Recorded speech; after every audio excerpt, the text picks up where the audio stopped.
What is good, agency owners? Got an epic conversation today. I got Ben Billups here, founder of Noble Digital and Forward. And Ben, at the time of this recording, at the year of this recording and conversation, is one of our fastest growing agency owners of the year. He's been able to add over 100K in recurring revenue with his newer agency Forward, which he launched this year.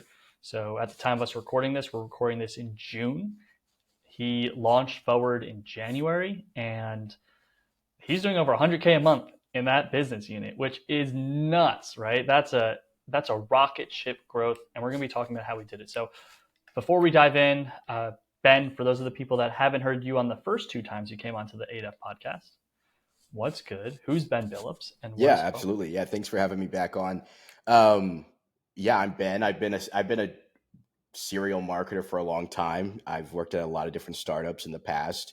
About 2 years ago, I kind of went out on my own and started just doing client work, just pretty low key freelancer stuff on referrals. And then, it's a pretty common story I think that you hear with agency founders where they start as a freelancer, and then if they do good work, they just start getting more and more demand, or they get better and better at service delivery and product and everything. And so, I mean, at this point, our entire team is probably up to about 8 or 9 people.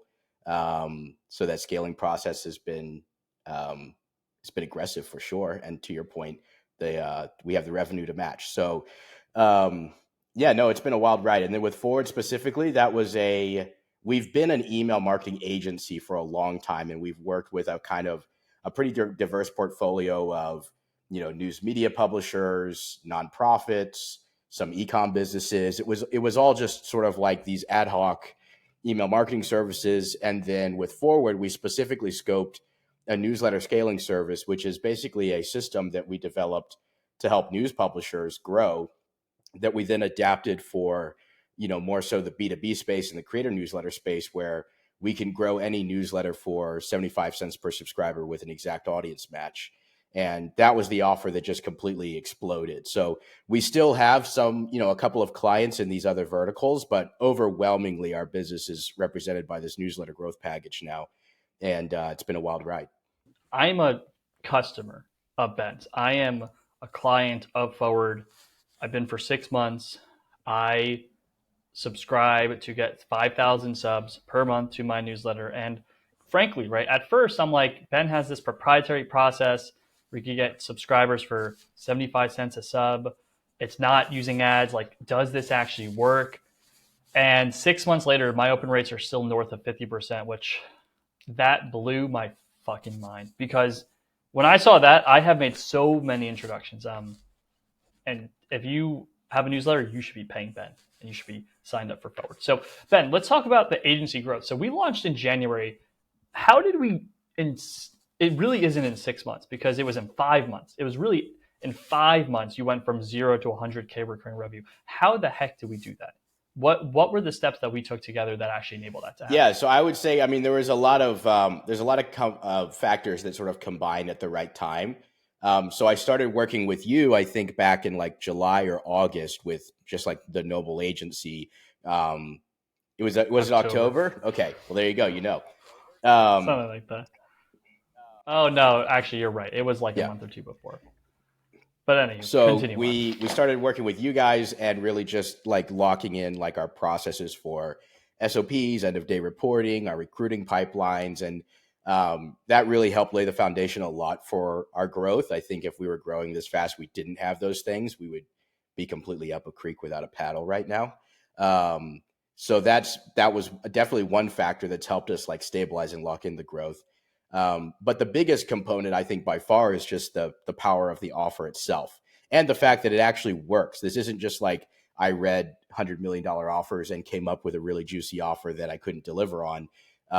We've been doing some version of this for about 2 years, but I didn't realize that we could actually productize this until probably November or December when I was building an in-house newsletter using this process. And it's a funny story because I built an e-commerce newsletter with the goal of getting e-commerce clients for our business with the newsletter. But I was building it in our unique way. And halfway through doing that, I stopped and I was like, why don't I just sell the thing I'm doing right now? Like it hadn't even occurred to me up to that point that we actually knew how to do something that was really unique and interesting. So, and it's like the offer is so good that I would say at least 30% of the time on sales calls, I'm answering questions that are more along the lines of, is this illegal? How is this not too good to be true? Why have I never heard of this before? And when people start asking you those questions, you know you've really hit on something, especially if you could deliver on it, right? And it is actually legal, which this one is. So, um, and part of just like the kind of R&D process was, I mean, that newsletter, that kind of realization that I just mentioned probably happened back in November. And then I just, Happened at ADF Live. yes. So, well, ADF Live was definitely a component of it. So we were at ADF Live and we heard Max Bidna, and he gave a whole speech that was basically saying like the best way to get clients for your agency is with a newsletter. And then Max started talking about all these lead generation strategies. And I was sitting in the back going like, I don't need any of these lead generation strategies. I could build it way easier than that. And so, but I took the newsletter idea, right? And I started building it. And then I had that realization after I started the ecom newsletter. And so that was definitely like, I guess you could say like one of multiple kind of like realizations. Where was I going before I went there? So how did we grow? We launched in January. You came up with this offer, and that was the first point of leverage. Like you built an exceptional offer just based on your unique journey. And we went from 0 to 100K in 5 months. How the heck did that happen? So there's a few factors there as well. A big one was you've sent us tons of referrals, which has been very helpful because you're a user of the product, you believe in it, and you've sent. I mean, I think at this point you've referred at least like 30 or 40 people our way. We haven't closed 100% of them, but like we closed a decent number of those. So that's definitely And for context for the listeners, right? As of this recording, Ben, they're doing over 100K, about 30. I think you said it was 30% of your revenue attributed. Something like 20 or 30%. Yeah, I don't know the exact math, but it's right in there. So you guys have been a big part of that in terms of just like helping us get deal flow. And we still haven't done proper sales, which still blows my mind. Like we haven't done cold outbound. We haven't done warm outreach. We haven't started a newsletter about the newsletter. We don't do a podcast. Like we've done, we invested in social media content back in Q4, like Q4 through like Q1. We're investing a lot in social media. And that also helped. I mean, we got, I would say probably at least like 3 or 4 clients just off of what, our posting on social. But the overwhelming... Is that through the ghostwriting stuff? The overwhelming majority of it, though, has just been, you're probably our biggest referral partner, but then we have 5 or 6 other referral partners where it's either somebody that we grew their newsletter and then they started referring business to us, or it's somebody that just heard about the service, they knew that we could execute, and they just started referring a lot of business to us. So, I mean, I think if I did the math, probably our entire funnel, I would say maybe like 5 to 10% is, something that came off of social media or something like that. And likely 90% of it is just business that was referred to us in some kind of way. Which is nuts. That's when like you have a great business. So guys, just for context, I don't have every client where I Jordan Ross am referring them a boatload of business. It's not common. With Ben, because I'm a user of his service and it's really helped me, and I see like the 36-month horizon on. In 36 months, if I keep building and getting 5,000 subscribers a month to my newsletter, holy macaroni, this is going to have a massive implication on where my company and funnel will be down the road. Because I think with a lot of these social platforms, I've seen it with Twitter in December 22 and January 2023, I was booking almost 100 appointments a month for Twitter. Last month, in the last 30 days as of this recording, because I checked yesterday, we booked 24 appointments from Twitter. So platforms come and go. And Ben came to me just sharing this. So I guess what I'm saying, if you're listening to this and you're a lead gen provider of some sort and you become a client of ours and I use your service and it works, I'll make you an extra $30,000 in recurring revenue. That's basically what I'm saying here. But then also, but with Ben, right? Ben came to us and he said, I'm looking for this type of person. And in our community, the person that's helping him with social media is also a client. So not only is it referrals, it's partnerships. And let's talk ops. I know you made a key hire for this company, uh, and we assisted there. What has the impact been on having the right person help you scale Massive. operationally Yeah, when it comes to massive for this offer? sure. I mean, it's And what help did you receive? Like, what help did you need finding this person? What help did you receive? Because we're working directly with them too now. So walk us yeah, through that. So the leads are there. We still have to fulfill. What's the yeah. work? So I think there was a couple. There was really like there's been three inflection points so far this year. So one was, in December, I basically just like filed a DBA and threw up a splash page and started telling people about it, right? And then we jumped up about what would it have been? We increased our revenue probably about 60% between December and January. And when that happened, I was like, this isn't about to stop. Like, we need to actually like build out a bigger team around this. And so, with you guys, like we already had an org chart that could scale us to 100 clients. So it was like pretty simple process of like, we look at the org chart, we're like, okay, what do we need? And then start putting together job descriptions. You guys basically taught us how to write those and then started posting those job descriptions and working through our recruiting funnels, which was also something that you guys trained us how to do. Right. So all of those steps in the process were a big part of it. Ultimately, like our key hire, which is Mark now, he's our director of client success. He came through a community that we both happen to be in. So in addition to just like putting up a job description on LinkedIn and a couple of these other places to just start collecting applications, I just blasted this job description out on like several communities with thousands of people inside of them. And Mark actually reached out to me directly on one of them. So he came to us from a pretty big SaaS company called Northbeam. He was their director of client success there, and basically had like one intro call with him. And I was like, yeah, I think we're going to hire this guy. So ultimately, that came through kind of like a community connection.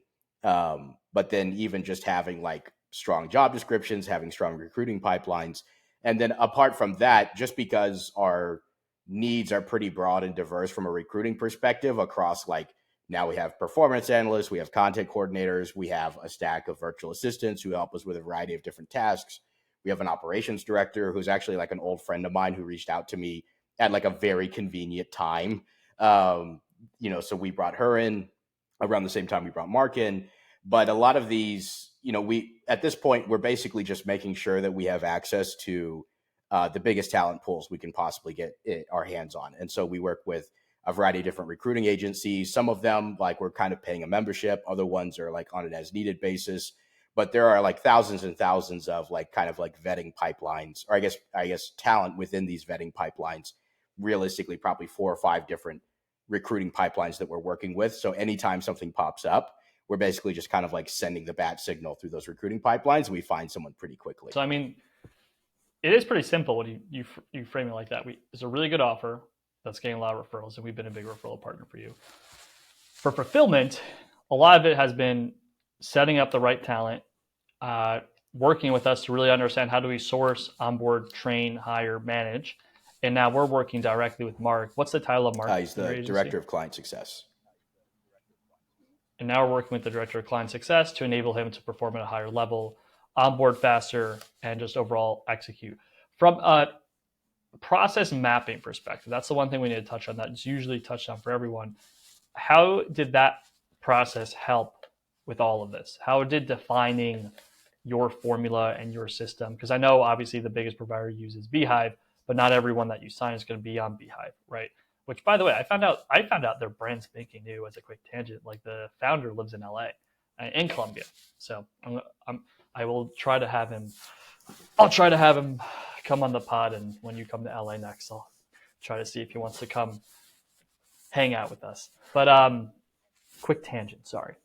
So how did the process workflow and mapping help expedite some of this stuff for Mark and for fulfillment and for being able to fulfill on 100K recurring revenue that happened in 5 months? Because that's a Yeah. big run rate. I mean, there's a couple things, and actually, just to like a quick aside that's related to this is like I honestly think one of the biggest things that we did, which again was something you guys trained us how to do, was we pretty early on, like I would say within a month or two of working with you guys, so this would have been back in like October, November or something, we implemented standard work checklists and end of day reporting. And just that combo alone of like, we know what everyone needs to be doing every day, and they're telling us whether or not they did it every day. And if they didn't, there's like a conversation about like, okay, like what's the barrier, et cetera. And we can kind of like solve problems that way. That frankly is just like a huge relief in terms of, we can bring almost anyone in and we know exactly what they're doing. We know when they're doing it, and there's visibility for everyone on the team that things are happening. Definitely couldn't scale without that because, and now it's just built into the point where it's like when you have 7, 8, 9 people in an end of day reporting channel posting spreadsheets every day, the new hires pick it up very quickly. They're like, oh, this is a thing that we all do as a team, and they're just posting their standard work checklists. And so it's something, it's this like kind of built-in accountability system that we barely have to enforce. And it's worked extremely well for us. So that system's been huge. And then your original question, I already forgot. What was your original question?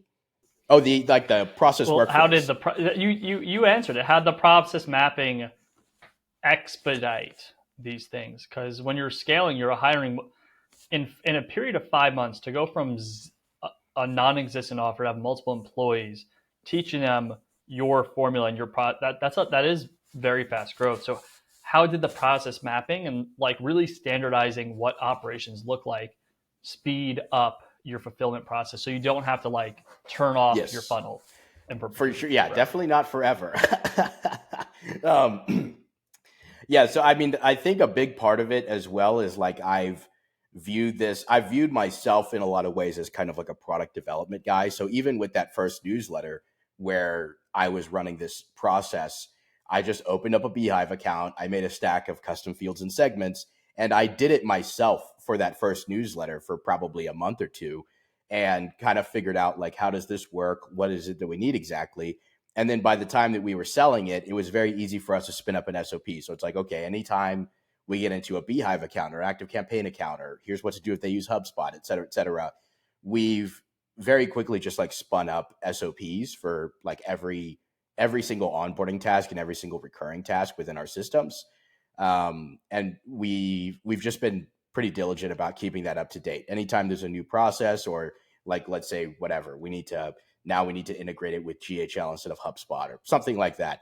We just will record a loom. And again, this is your SOP process, which is we record a loom. We give that to a VA. The VA screenshots, annotates, transcribes, creates an entire document that anyone can reference. And then we keep that in our LMS library so that anytime that pops up for someone on the team, they need to execute on a task or they just need a refresher on how to do something. There's a document, there's a video, and annotated screenshots ready for them on how to do those things. And I think that was a big component of it as well. So like with the initial processes, and we've made a few changes along the way as we've kind of updated and figured out how do we optimize this offer.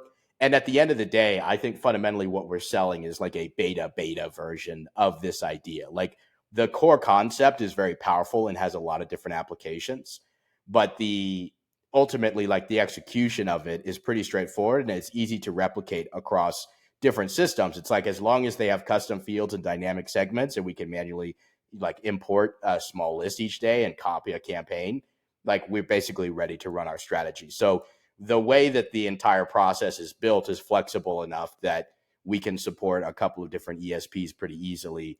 And then if we ever do need to onboard someone into a new ESP, we have like a pretty good reference in terms of like, it doesn't take very long to figure that out. Brilliant. Well, I love all of that. And I think what's important here, that my important note, because I'm taking notes now as you're writing this, or I'm writing it, you're saying it, is really just there's a level of sophistication that you have here. It's not, I'm just throwing shit at the wall and like trying to sheer grit my way to this. I'm trying to define, standardize as much as possible to enable others to succeed through this. So yeah, I mean, guys, like 5 steps. We've mentioned 4 of the 5, but great offer leads to automatic referrals, having a really clear process map that leads to very clear KPIs and that leads to very clear project management and a standard work checklist that then gets sent every day, which automatically holds people accountable. And the culture is like, if everyone's doing it, like accountability is risen. And then being proactive on recruiting, knowing how to interview and onboard and hire correctly. And then the final part, which we didn't touch on, was managing, just making sure that people are staying, which is really just auditing. I don't think for the sake of this conversation, those 5 steps have led to 100K recurring revenue in 5 months. And yeah, guys, if you're listening, if you're watching, and your business you think has a great offer, you're great at sales, but you're struggling on the other stuff, book a call with us because if it worked for Ben, it'll work for you. So Ben, if someone's interested, they have a newsletter. They are like, whoa, this sounds pretty interesting. I want to talk with you. Where could they go to learn more about Forward and potentially book a call to grow their newsletter? Because before you answer, if you're watching, I'm a customer. I've been a customer for 6 months. I will be a customer for life. His service is probably one of the best I've ever, it is so exceptional. I will never, ever think about it ever again on my P&L. That's how good it is. So Ben, where can they go to For learn more sure. about Forward? Yeah, if anyone who's interested in scaling a newsletter, you could just go to forwardnewsletters.com. So it's just fwdnewsletters.com. And we've got a video and some case studies and everything you need right there. So it's a good place to go. Awesome. Guys, thank you for watching and listening, and we'll catch you in the next one. Cheers.